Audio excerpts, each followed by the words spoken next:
श्रीविष्णो षोडशनाम स्तोत्रम् औषधे चिन्तयेदिष्णुं भोजने च जनार्दनं शयने पद्मनाभं च विवाहे च प्रजापतिं युद्धे चक्रधरमदेवं प्रवासे च त्रिविक्रमं नारायणं तनुत्यागे श्रीधरं प्रियसङ्गमे दुःस्वप्ने स्मर गोविन्दं सङ्कटे मधुसूदनं कानने नारसिंहं च पावके जलसायिनं जलमध्ये वराहं च पर्वते रघुनन्दनं गमने वामनं चैव सर्वकालेषु माधवं षोडशैतानि नामानि प्रातरुत्थाय यः पठेत् सर्वपापविनिर्मुक्तो विष्णुलोके महीयते।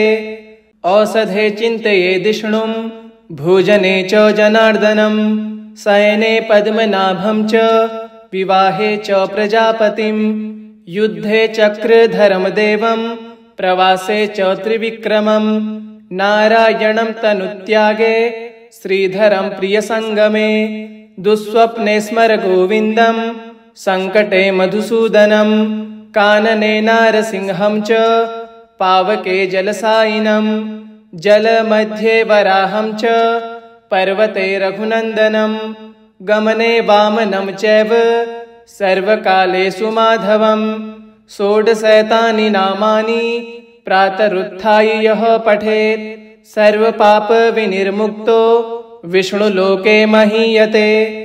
औषधे चिन्तयेदिष्णुं भोजने च जनार्दनं शयने पद्मनाभं च विवाहे च प्रजापतिं युद्धे चक्रधरमदेवं प्रवासे च त्रिविक्रमं नारायणं तनुत्यागे श्रीधरं प्रियसङ्गमे दुःस्वप्ने स्मर गोविन्दं सङ्कटे मधुसूदनं कानने नारसिंहं च पावके जलसायिनं जलमध्ये वराहं च पर्वते रघुनन्दनं गमने वामनं चैव सर्वकालेषु माधवं षोडशैतानि नामानि प्रातरुत्थाय यः पठेत् सर्वपापविनिर्मुक्तो विष्णुलोके महीयते।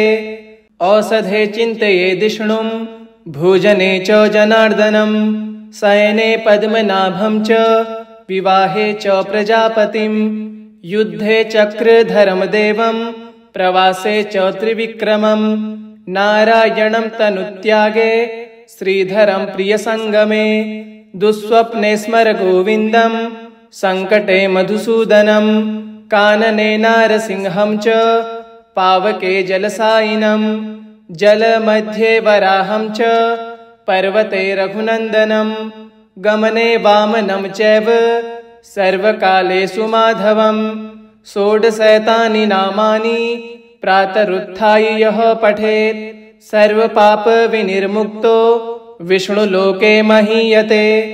औषधे चिन्तयेदिष्णुं भोजने च जनार्दनं शयने पद्मनाभं च विवाहे च प्रजापतिं युद्धे चक्रधरमदेवं प्रवासे च त्रिविक्रमं नारायणं तनुत्यागे श्रीधरं प्रियसङ्गमे दुःस्वप्ने स्मर गोविन्दं सङ्कटे मधुसूदनं कानने नारसिंहं च पावके जलसायिनं जलमध्ये वराहं च पर्वते रघुनन्दनं गमने वामनं चैव सर्वकालेषु माधवं षोडशैतानि नामानि प्रातरुत्थाय यः पठेत् सर्वपापविनिर्मुक्तो विष्णुलोके महीयते। औषधे चिन्तयेदिष्णुं भोजने च जनार्दनं शयने पद्मनाभं च विवाहे च प्रजापतिं युद्धे चक्रधरमदेवं प्रवासे च त्रिविक्रमं नारायणं तनुत्यागे श्रीधरं प्रियसङ्गमे दुःस्वप्ने स्मर गोविन्दं सङ्कटे मधुसूदनं कानने नारसिंहं च पावके जलसायिनं जलमध्ये वराहं च पर्वते रघुनन्दनं गमने वामनं चैव सर्वकालेषु माधवं षोडशैतानि नामानि प्रातरुत्थाय यः पठेत् सर्वपापविनिर्मुक्तो विष्णुलोके महीयते। औषधे चिन्तयेदिष्णुं भोजने च जनार्दनं शयने पद्मनाभं च विवाहे च प्रजापतिं युद्धे चक्रधर्मदेवं प्रवासे च त्रिविक्रमं नारायणं तनुत्यागे श्रीधरं प्रियसङ्गमे दुःस्वप्ने स्मर गोविन्दं सङ्कटे मधुसूदनं कानने नारसिंहं च पावके जलसायिनं जलमध्ये वराहं च पर्वते रघुनन्दनं गमने वामनं चैव सर्वकालेषु माधवं। षोडशैतानि नामानि प्रातरुत्थाय यः पठेत् सर्वपापविनिर्मुक्तो विष्णुलोके महीयते। औषधे चिन्तयेदिष्णुं भोजने च जनार्दनं शयने पद्मनाभं च विवाहे च प्रजापतिं युद्धे चक्रधर्मदेवं प्रवासे च त्रिविक्रमं नारायणं तनुत्यागे श्रीधरं प्रियसङ्गमे दुःस्वप्ने स्मर गोविन्दं सङ्कटे मधुसूदनं कानने नारसिंहं च पावके जलसायिनं जलमध्ये वराहं च पर्वते रघुनन्दनं गमने वामनं चैव सर्वकालेषु माधवं। षोडशैतानि नामानि प्रातरुत्थाय यः पठेत् सर्वपापविनिर्मुक्तो विष्णुलोके महीयते।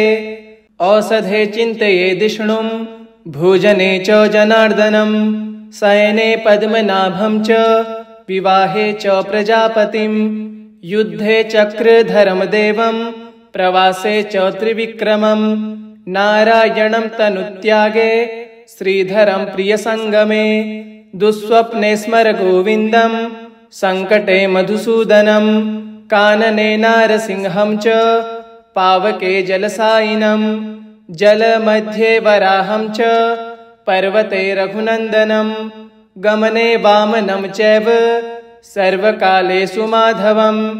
षोडशैतानि नामानि प्रातरुत्थाय यः पठेत् सर्वपापविनिर्मुक्तो विष्णुलोके महीयते। औषधे चिन्तयेदिष्णुं भोजने च जनार्दनं शयने पद्मनाभं च विवाहे च प्रजापतिं युद्धे चक्रधर्मदेवं प्रवासे च त्रिविक्रमं नारायणं तनुत्यागे श्रीधरं प्रियसङ्गमे दुःस्वप्ने स्मर गोविन्दं सङ्कटे मधुसूदनं कानने नारसिंहं च पावके जलसायिनं जलमध्ये वराहं च पर्वते रघुनन्दनं गमने वामनं चैव सर्वकालेषु माधवं। षोडशैतानि नामानि प्रातरुत्थाय यः पठेत् सर्वपापविनिर्मुक्तो विष्णुलोके महीयते। औषधे चिन्तयेदिष्णुं भोजने च जनार्दनं शयने पद्मनाभं च विवाहे च प्रजापतिं युद्धे चक्रधर्मदेवं प्रवासे च त्रिविक्रमं नारायणं तनुत्यागे श्रीधरं प्रियसङ्गमे दुःस्वप्ने स्मर गोविन्दं सङ्कटे मधुसूदनं कानने नारसिंहं च पावके जलसायिनं जलमध्ये वराहं च पर्वते रघुनन्दनं गमने वामनं चैव सर्वकालेषु माधवं। षोडशैतानि नामानि प्रातरुत्थाय यः पठेत् सर्वपापविनिर्मुक्तो विष्णुलोके महीयते। औषधे चिन्तयेदिष्णुं भोजने च जनार्दनं शयने पद्मनाभं च विवाहे च प्रजापतिं युद्धे चक्रधर्मदेवं प्रवासे च त्रिविक्रमं नारायणं तनुत्यागे श्रीधरं प्रियसङ्गमे दुःस्वप्ने स्मर गोविन्दं सङ्कटे मधुसूदनं कानने नारसिंहं च पावके जलसायिनं जलमध्ये वराहं च पर्वते रघुनन्दनं गमने वामनं चैव सर्वकालेषु माधवम्। षोडशैतानि नामानि प्रातरुत्थाय यः पठेत् सर्वपापविनिर्मुक्तो विष्णुलोके महीयते। औषधे चिन्तयेदिष्णुं भोजने च जनार्दनं शयने पद्मनाभं च विवाहे च प्रजापतिं युद्धे चक्रधरमदेवं प्रवासे च त्रिविक्रमं नारायणं तनुत्यागे श्रीधरं प्रियसङ्गमे दुःस्वप्ने स्मर गोविन्दं सङ्कटे मधुसूदनं कानने नारसिंहं च पावके जलसायिनं जलमध्ये वराहं च पर्वते रघुनन्दनं गमने वामनं चैव सर्वकालेषु माधवम्।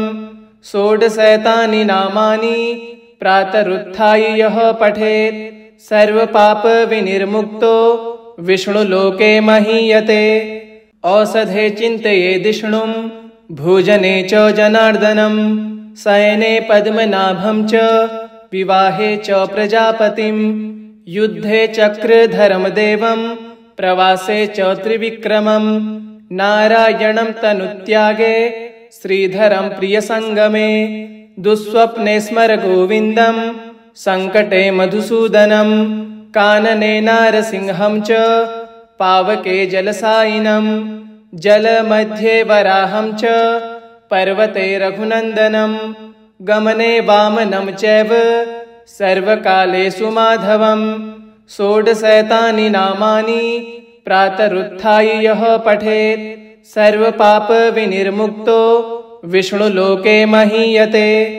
औषधे चिन्तयेदिष्णुं भोजने च जनार्दनं शयने पद्मनाभं च विवाहे च प्रजापतिं युद्धे चक्रधरमदेवं प्रवासे च त्रिविक्रमं नारायणं तनुत्यागे श्रीधरं प्रियसङ्गमे दुःस्वप्ने स्मर गोविन्दं सङ्कटे मधुसूदनं कानने नारसिंहं च पावके जलसायिनं जलमध्ये वराहं च पर्वते रघुनन्दनं गमने वामनं चैव सर्वकालेषु माधवम्। षोडशैतानि नामानि प्रातरुत्थाय यः पठेत् सर्वपापविनिर्मुक्तो विष्णुलोके महीयते। औषधे चिन्तयेदिष्णुं भोजने च जनार्दनं शयने पद्मनाभं च विवाहे च प्रजापतिं युद्धे चक्रधरमदेवं प्रवासे च त्रिविक्रमं नारायणं तनुत्यागे श्रीधरं प्रियसङ्गमे दुःस्वप्ने स्मर गोविन्दं सङ्कटे मधुसूदनं कानने नारसिंहं च पावके जलसायिनं जलमध्ये वराहं च पर्वते रघुनन्दनं गमने वामनं चैव सर्वकालेषु माधवम्। षोडशैतानि नामानि प्रातरुत्थाय यः पठेत् सर्वपापविनिर्मुक्तो विष्णुलोके महीयते। औषधे चिन्तयेदिष्णुं भोजने च जनार्दनं शयने पद्मनाभं च विवाहे च प्रजापतिं युद्धे चक्रधरमदेवं प्रवासे च त्रिविक्रमं नारायणं तनुत्यागे श्रीधरं प्रियसङ्गमे दुःस्वप्ने स्मर गोविन्दं सङ्कटे मधुसूदनं कानने नारसिंहं च पावके जलसायिनं जलमध्ये वराहं च पर्वते रघुनन्दनं गमने वामनं चैव सर्वकालेषु माधवम्। षोडशैतानि नामानि प्रातरुत्थाय यः पठेत् सर्वपापविनिर्मुक्तो विष्णुलोके महीयते।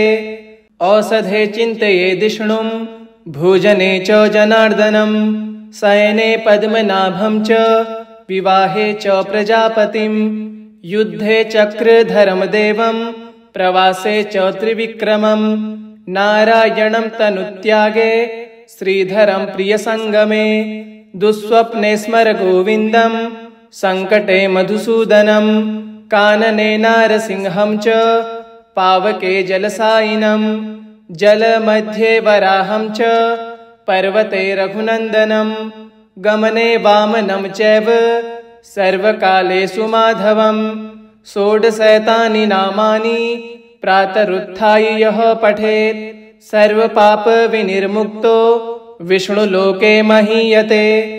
औषधे चिन्तयेदिष्णुं भोजने च जनार्दनं शयने पद्मनाभं च विवाहे च प्रजापतिं युद्धे चक्रधरमदेवं प्रवासे च त्रिविक्रमं नारायणं तनुत्यागे श्रीधरं प्रियसङ्गमे दुःस्वप्ने स्मर गोविन्दं सङ्कटे मधुसूदनं कानने नारसिंहं च पावके जलसायिनं जलमध्ये वराहं च पर्वते रघुनन्दनं गमने वामनं चैव सर्वकालेषु माधवम् षोडशैतानि नामानि प्रातरुत्थाय यः पठेत् सर्वपापविनिर्मुक्तो विष्णुलोके महीयते।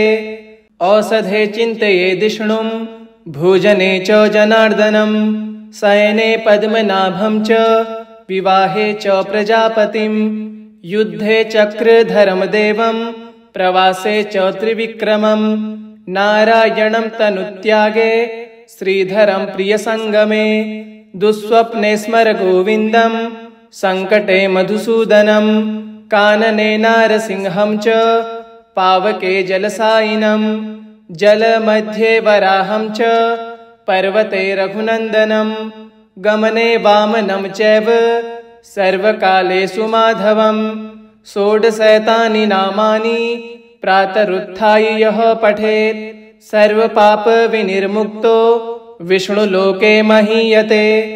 औषधे चिन्तयेदिष्णुं भोजने च जनार्दनं शयने पद्मनाभं च विवाहे च प्रजापतिं युद्धे चक्रधरमदेवं प्रवासे च त्रिविक्रमं नारायणं तनुत्यागे श्रीधरं प्रियसङ्गमे दुःस्वप्ने स्मर गोविन्दं सङ्कटे मधुसूदनं कानने नारसिंहं च पावके जलसायिनं जलमध्ये वराहं च पर्वते रघुनन्दनं गमने वामनं चैव सर्वकालेषु माधवम् षोडशैतानि नामानि प्रातरुत्थाय यः पठेत् सर्वपापविनिर्मुक्तो विष्णुलोके महीयते। औषधे चिन्तयेदिष्णुं भोजने च जनार्दनं शयने पद्मनाभं च विवाहे च प्रजापतिं युद्धे चक्रधरमदेवं प्रवासे च त्रिविक्रमं नारायणं तनुत्यागे श्रीधरं प्रियसङ्गमे दुःस्वप्ने स्मर गोविन्दं सङ्कटे मधुसूदनं कानने नारसिंहं च पावके जलसायिनं जलमध्ये वराहं च पर्वते रघुनन्दनं गमने वामनं चैव सर्वकालेषु माधवम् षोडशैतानि नामानि प्रातरुत्थाय यः पठेत् सर्वपापविनिर्मुक्तो विष्णुलोके महीयते।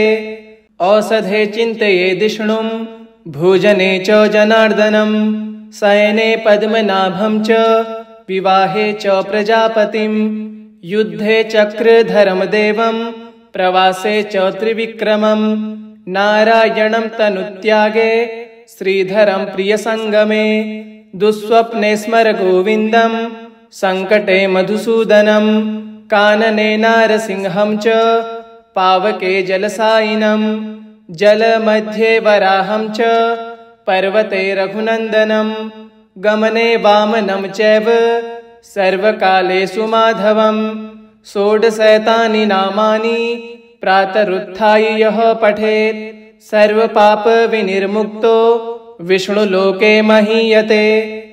इति श्री विष्णु षोडशनामस्तोत्रम् श्रीनारायणार्पणमस्तु। ओम श्रीनारायणाय नमः।